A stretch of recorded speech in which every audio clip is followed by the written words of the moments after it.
Hey everyone, welcome to Recast.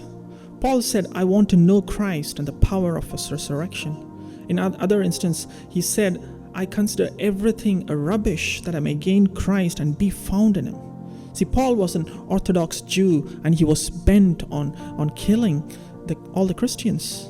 He could not stand the teaching of resurrection and salvation through Christ. He was opposed to the gospel and was threatening and murdering Christians all over Rome and Jerusalem. And that's the same Paul who's now saying, I want to know Christ and I want to be found in him. See, these were powerful words. I want to be found in him. What happened?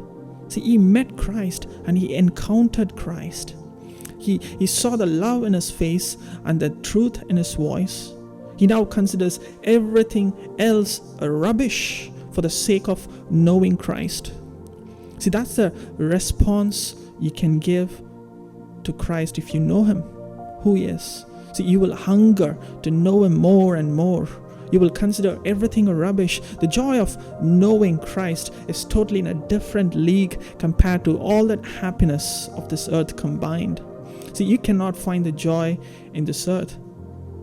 Once you find the joy of knowing Christ, you will think everything else in this every other joy in this world is rubbish.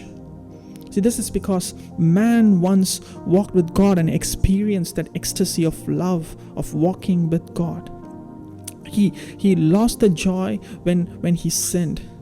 Since then, man's heart yearns for that ecstasy of love. There is a cosmic disappointment in man's heart. Nothing in this world can give the joy. But when Christ came to this earth, he made it possible through knowing him. You can experience the same joy when you know Christ, and everything else will look dull and boring.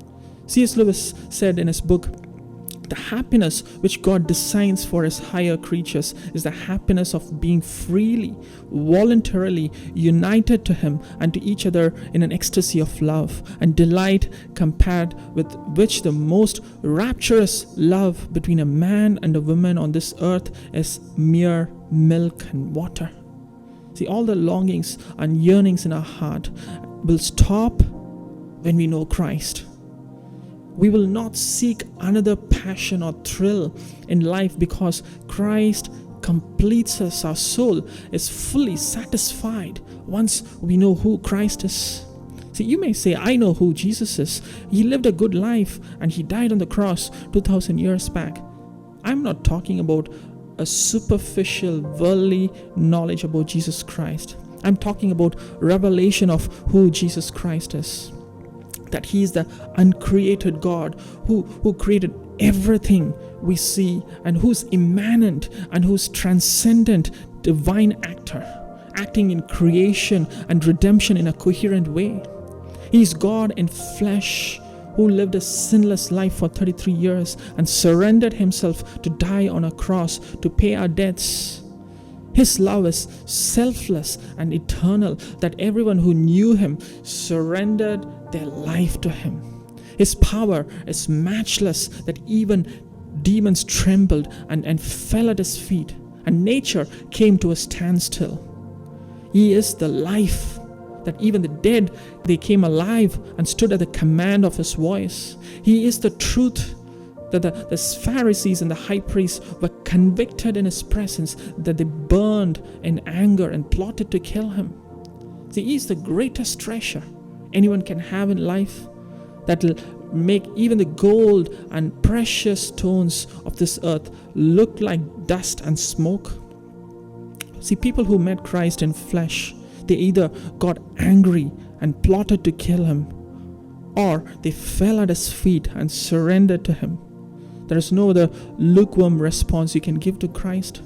See, if you know Christ, you will fall at his feet and surrender to him. That's the only cogent response you can give to Christ. John Bunyan said, he can make a jail a more beautiful place than a palace, restraint more sweet by far than liberty. That's who Christ is. Look at how people responded to him when they came to know him. See, Mary poured an expensive perfume at his feet. She considered everything a loss compared to the surpassing greatness of knowing Christ. Peter trembled and said, "Depart from me, Lord, for I am a sinful man." Matthew, the tax collector, left his job and money and followed him. Zacchaeus, the tax collector, gave up his money and wealth, which once was his passion and desire. See, these are not ordinary responses. These are amazing, extreme responses. Thomas exclaimed, "My Lord and my God," when he felt the scars in his hands and understood that he is the Christ, the God-man. Not only people surrendered their life to him, but on the other hand, every time Jesus made a claim that he is the Son of God, Pharisees were enraged and plotted to kill him. Trying to kill someone for what he is saying is an extreme measure, don't you think? Why couldn't Pharisees ignore him? See, Tim Keller said this: if you understand who Christ is and his claims in the gospel, the only cogent response you can give is, you either say, "I have nothing to do with this man," and get angry and run away from him, or run towards him and fall at his feet. If you're in the middle, you're not seeing him, you don't know him. You either run away screaming in anger, or run toward him and fall at his feet and surrender your life to him. Unless you're running away from him or running towards him, you don't know who he is. You haven't come to grips yet with him. See, after resurrection, Peter went back to fishing, and Christ appeared on the shores of Galilee. And when John recognized it was Jesus, John said, "It is the Lord." The Bible says Peter jumped into the water and swam towards him. He didn't even wait for the boat to take him towards Jesus. Do you know why? See, Peter thought he lost his friend Jesus when he denied him. Peter thought he lost the greatest treasure and the greatest friend and the greatest joy he once experienced. He must have been beating himself for denying him. And when he heard the words, "It is the Lord," he couldn't wait. He jumped into the water. He wanted to get that joy of knowing him, spending time with him, and walking with him. See, that's the best response you can give to Christ. You need to be desperate to know him. You need to be desperate to talk to him. You need to be desperate to walk with him, because it's him your heart is longing for. Your soul will be satisfied once you know him. The biggest question you need to answer is, do you know Christ? Do you really know Christ? I hope that's an encouragement for you. Thanks for watching, and God bless.